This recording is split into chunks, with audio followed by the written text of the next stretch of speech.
Ça te dirait qu'on parte pour un prochain road trip? Ah ben on y va? On part au Monténégro, en passant par l'Italie et la Croatie. Mais avant, si tu veux me donner un petit coup de pouce pour le référencement YouTube, abonne-toi et active la cloche pour être informé de mes prochaines publications. Merci. La toute première journée, je l'ai faite sur autoroute en reliant Paris à Grenoble. Mais je t'épargne cette séquence. T'aimes pas trop l'autoroute, toi, à ce que je sache. Je suis sympa, non? Mais hop hop hop, je te présente ma nouvelle titine pour ce voyage. Enfin, nouvelle pour toi, parce que moi, ça fait 10 ans que je la connais. Une Suzuki GSX 1250 FA. La multistrada du Cap Nord est partie vivre d'autres aventures avec un autre propriétaire. Bah, je peux pas toutes les garder. Et puis, avec ma GSX 1250 FA, j'ai déjà fait le plein de road trip. L'Italie, la Suisse, la Corse, et bien sûr ma région natale, les Grandes Alpes. En 10 ans, pas une panne. Elle démarre tous les jours et m'emmène au travail. Elle peut aussi m'emmener en vacances, chargée comme une mule, et puis le moteur me transporte dans tous les sens du terme. Avec ses 257 kg, son ABS et son réservoir de 19 litres, c'est une Sport GT parfaite pour le grand tourisme à moto. Les présentations sont faites, on peut partir? T'es prêt? Ouh! Est-ce que t'es prêt? On commence le voyage en empruntant un petit bout de la nationale N85, la fameuse route de Napoléon, premier du nom, à son retour de l'île d'Elbe qu'il prit pour reconquérir Paris. C'était en 1815. À l'époque, il n'y a pas de bitume. Et les chevaux, c'était des vrais. T'imagines, toi, avoir 100 vrais chevaux dans ton moteur? Pour avoir un peu de compagnie, je laisse passer cette GS devant moi. Salut copain! Salut! Après Visil, on bifurque sur la départementale D1091. Cette route qui passe à travers les Alpes jusqu'à Briançon est bien agréable. On entre à Livet et Gavet. Tu peux visiter le musée de la Romanche qui retrace le patrimoine industriel local, en particulier l'énergie hydraulique. Ici, tu découvres le pic de la Phare, 2138 mètres dans le massif de Beldon. Beldon qui signifie en celte les belles vallées. Elle porte bien son nom, non? Je fais une petite halte parce que j'ai bien envie de suivre ce cycliste. En direction du lac du Vernet.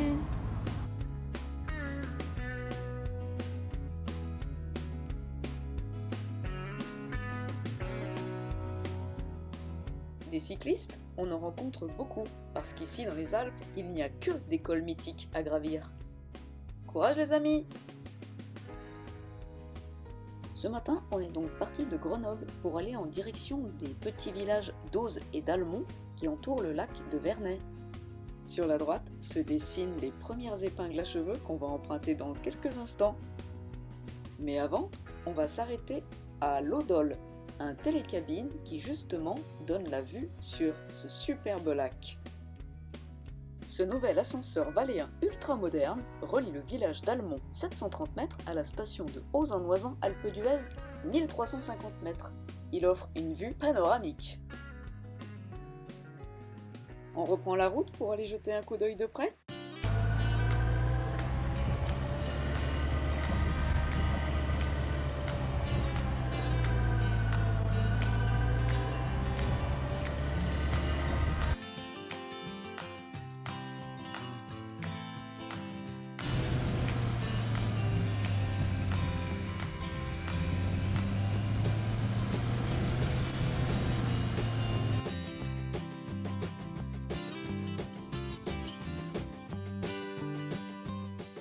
On s'arrête 5 minutes pour admirer la vue?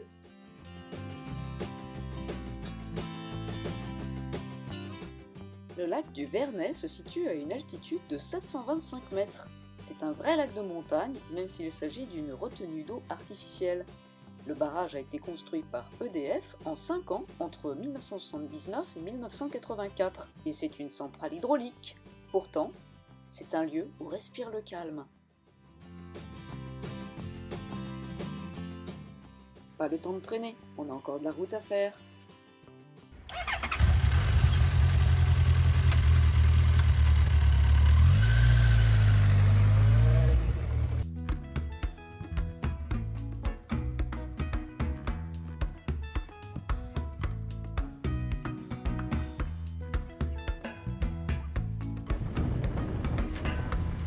Génial, non?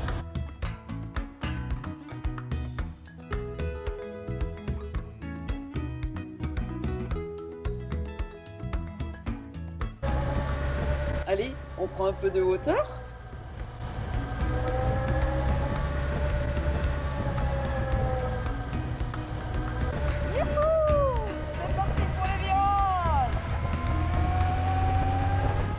Depuis le barrage du Vernet, nous allons vers le col d'Auze. C'est une excellente montée pour un premier échauffement dans les Alpes. La montée est irrégulière et comporte quelques sections raides de 10%. Cette montée mène jusqu'à une station de ski, la fameuse Alpe d'Huez.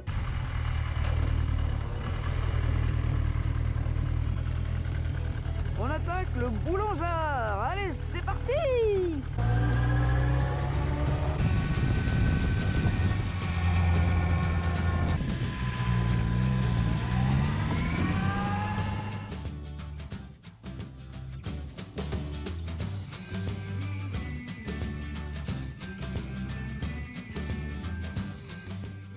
On est pas mal là. Ça va, ça se fait. On continue.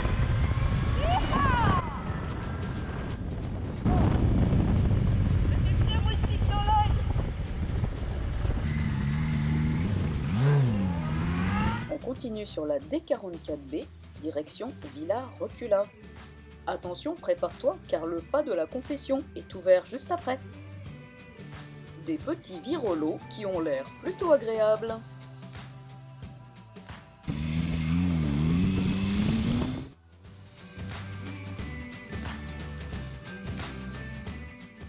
Allez, un virage à droite.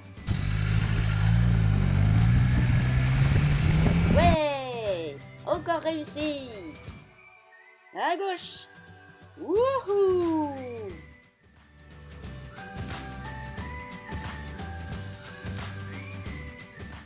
Qu'est-ce que t'en dis, toi? Dis-le moi dans les commentaires.